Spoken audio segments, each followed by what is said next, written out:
What's going on, guys? So I've spent nearly a month with the Z Flip 5 and it's time for me to give you guys a review on it. And to my surprise, my conclusion wasn't what I thought it would be. But you know what is a surprise? Our sponsor. Nobody.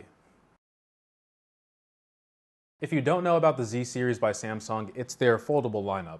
And the Flip in particular folds from a square into a rectangle. Now, I've been using foldables for a couple of years now, starting with the Z Flip 3, and I have thoroughly enjoyed my experience, and the Z Flip 5 is definitely an improvement from the previous generation.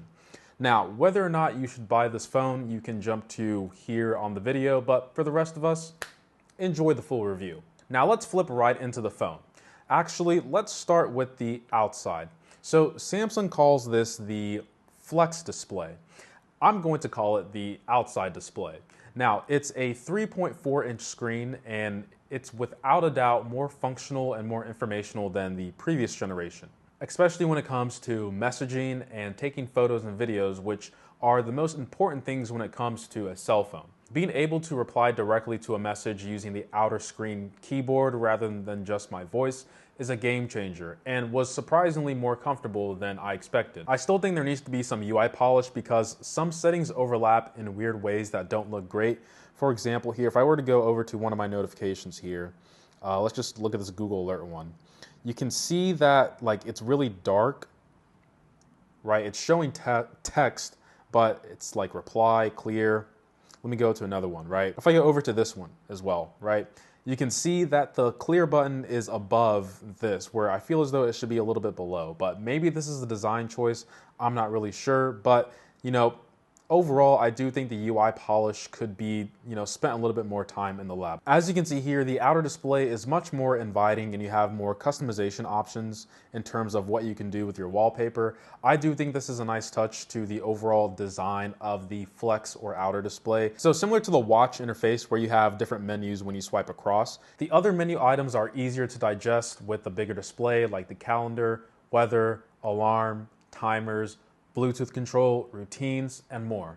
You even have more features of unlocking the phone using the pattern face unlock or the fingerprint sensor.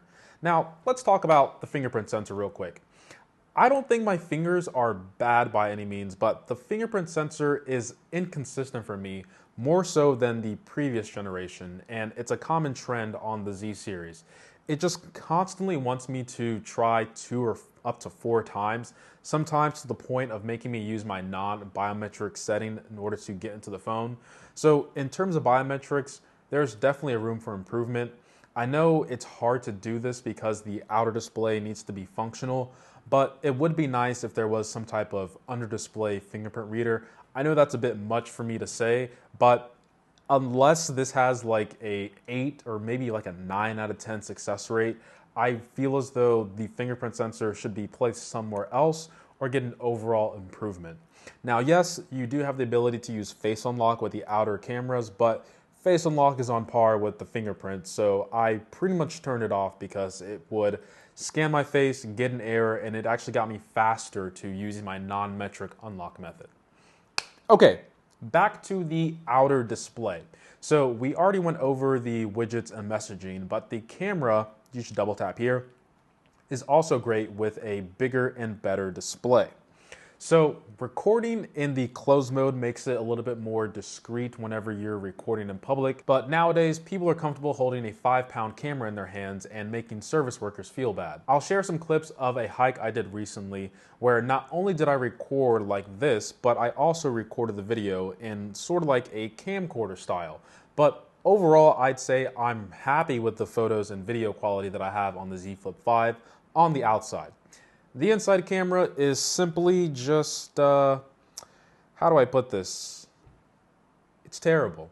Now, don't get me wrong, it's usable, but when you have a design like this where the outer cameras are drastically better than the inside one, and the phone itself invites you to take photos using the outside cameras, why even bother with a selfie camera? It just doesn't make any sense to me. Instead, I'd like to have an under-display camera or just remove this altogether to have a completely immersive screen. And then I'll just be left with having great photos no matter what I take using the outer camera. So since the phone is open, let's talk about the display.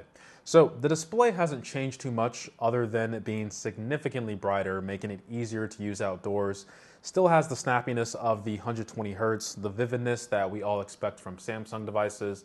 The one comment I want to make that I don't see a lot of people talking about is the rainbow effect using sunglasses. Now, yes, the screen is bright enough to use outdoors, but chances are if it's that bright outside, I'm gonna have sunglasses on. Now, the screen, why is Google One shown here as a promotional ad? Anyway, the screen has some weird characteristics where it shows the entire color spectrum and it gets oddly dim and then shoots back up using sunglasses. And it would happen to the point where I would get a headache, forcing me to take off my sunglasses temporarily when I don't have this issue with any other non-foldable display. My guess is that Samsung is using some special type of material, and this is just one of the trade-offs or side effects when using some sunglasses. But this has been a thing for me since the Z Flip 3 and even on the Fold series as well, and something I wanted to mention for people who use sunglasses outside. Now let's talk about the crease here. Now, once you start using it, it might seem obvious on camera that a crease is here, but I'm telling you, after about 5 minutes, it's a non-issue and it's not even that visible. But over time, that story may be different as the screen protector comes off, might come off, I should say, to protect myself. Samsung does offer a 1-year warranty and will replace it for free. Just keep in mind, you might want to have a backup phone in the meantime while your phone is getting repaired, because not everyone just has a phone laying around while their other device is getting repaired. Usually, some people just have one main device. So if your screen protector does peel off within that first year and you want to get a replacement, have a phone on standby that you can use. Also, for people who don't know, the screen is taller and skinnier than what you might expect from regular phones that we've been accustomed to for many years, but I wouldn't say that would affect your daily usage at all. What does take time getting used to is the volume rocker, as you can see up here. It's in a very interesting location, but you have to keep in mind they have to accommodate for when the screen is also closed, and it is very comfortable in this position, right? But when it's open, it's in a much higher position on the phone, and I always remember having to adjust my hand to touch this up here, I say this, the volume rocker, and it's really not that comfortable. Now, how I've adjusted to this is I ever so slightly tap, I had meant to hit the volume button. So I ever so slightly tap the bottom of the volume rocker and then just adjust it directly on the display after the fact. That is much more comfortable for me, and I think much more comfortable for other people. Personally, in terms of a design choice, obviously they have to keep in mind that, you know, when the display is closed, that the volume rocker is in a comfortable position, but when it's closed, your fingers are pretty much touching everything. And so with that, I think it would be a smart choice to swap the 5G antenna band and the volume rocker, because A, nothing is blocking the 5G antenna band if it were up here. So in theory, you would get a better signal on 5G. And then the other thing is that my fingers naturally rest already on the left-hand side where the 5G antenna is. And if the volume rocker was there, it'd be easy for me to just automatically adjust the volume. This is like Tesla removing stalks on their cars and claiming that it's better. Just keep the volume rocker by my thumb or the left-hand side where my fingers already touch. Let's not complicate things. Now, it might seem like I'm ragging on this phone, but don't think of it that way, because it's a great phone. It's merely just suggestions and improvements in my findings that I want Samsung to have for their future generations. Let's not forget that this is Samsung's 5th year doing this, and this is by far the most polished Z Flip phone in the entire series. That's what I'm trying to say. So let's talk about the specs now so I can satisfy the 3 people who make purchase decisions off specs. So as per usual, we get the usual spec bump across the board. We have better processor, better screen protector, better hinge, better base colors, better base storage, better colors, newer colors, the usual, right? It's the usual specs bump that we see year after year on smartphones. But the biggest difference, which we've already covered before, is going to be this outer display. It is much larger, and I would say it's more of a seamless design, because at first glance it might seem like the entire outer display is the entire screen, but in certain light you can tell that, you know, it's kind of a cutout portion here in terms of what is actually usable rather than the overall glass. The other most notable change is the hinge. Now, the hinge closes completely flat, or I should say the phone closes completely flat compared to the angle in the previous generations. It's also way more durable than before.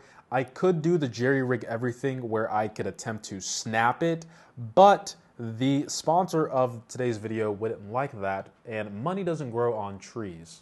Leaves grow on trees, specifically the branches.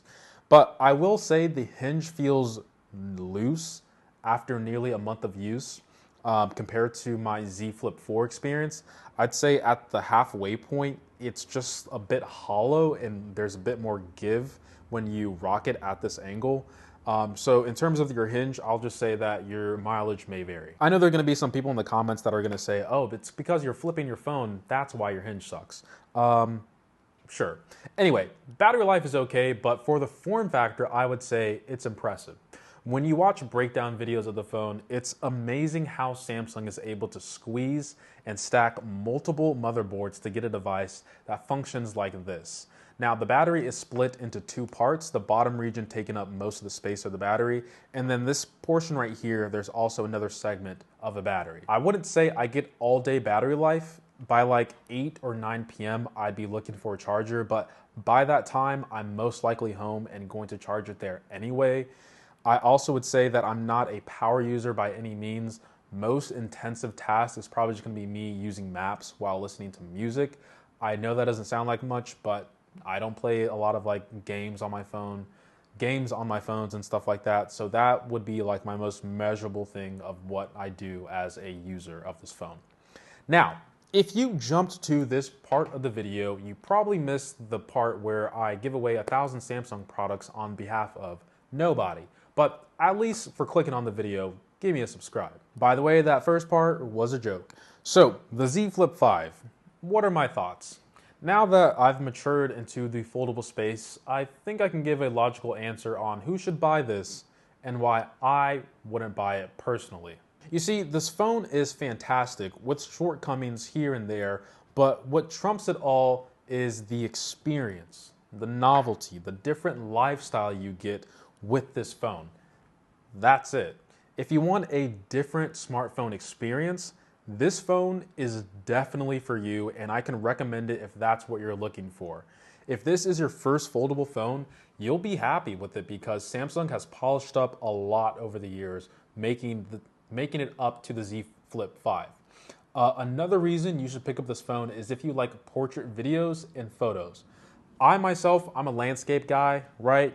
And the phone feels like it's designed to be portrait first, landscape second.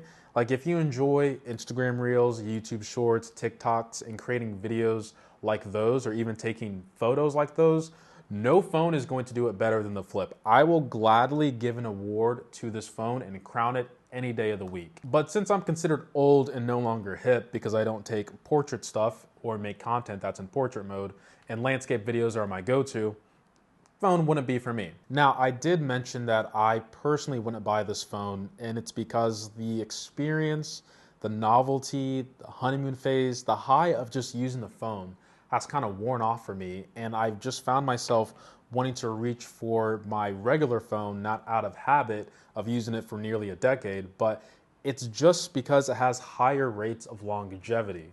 You see, whenever someone watches my video, I always think that if I'm going to recommend something to them, they're probably going to have that phone for 2 to 4 years. And to say that the Flip or the foldable phone is a better phone than a traditional phone that is going to last you just as long, it's just not going to happen. It's a complete lie. This is going to outlast this. That's just the fact. The reality is, it's just a different experience of using a smartphone. And if that's what you want, hey, by all means, this phone is yours for the taking. But with the S23 Ultra often being discounted at the same price, you know, it's hard for me to say that this phone, the Flip, goes toe-to-toe with the Ultra. And if you had to pick a phone for the next 2 to 4 years, it's going to be the Ultra. It's just a better phone overall. But like I said before, if you want to try out the foldable phone, if you cycle through phones pretty quickly, I'd say, yeah, you probably should try it out because you might be pleasantly surprised how the experience is. But if you plan on keeping this phone longer than 2 years, I just don't think it's ready yet. So, with all that being said, guys, appreciate every single sub, like, and comment. Hopefully you enjoyed the video. I had a great time with the Z Flip 5. Appreciate every single sub, like, and comment. I think I already said that before, but as always, guys, much love. There's no way the hinge sucks because I just flipped this phone in my hand. Come on, guys, let's relax. If that's the case, have better durability, Samsung. Oh, nice. Now, if you don't know about the Z Flip series, by the way, the first part was a joke, but at least watch this part for my watch time. So, the Z Flip 5, yeah, flip, it's not the fold. I can't keep messing up, man. However, why I said I wouldn't personally, you gotta work on your delivery at the end, man. Come on.